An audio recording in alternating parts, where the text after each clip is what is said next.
মাছ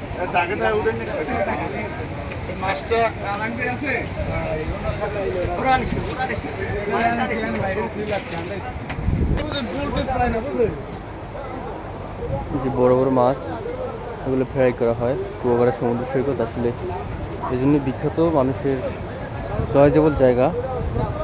কারণ হচ্ছে এই যে টোনা ফিশ প্লাস বড় বড় অক্টোপাস, এবার জেলি ফিশ, বিভিন্ন ধরনের মাছ মানুষের চয়েসের কারণে এগুলো রাখা হয়, ঝুলিয়ে রাখা হয়। তারপরে স্থান বেশি বাজে 10টা বাজে এখন।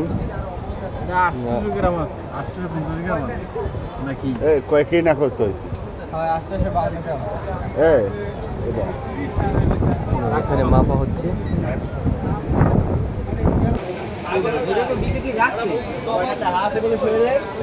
আসলে মাছগুলো অনেক বড়, দেখার মতো, এই জন্য মানুষ খাওয়ার ইচ্ছে জাগে।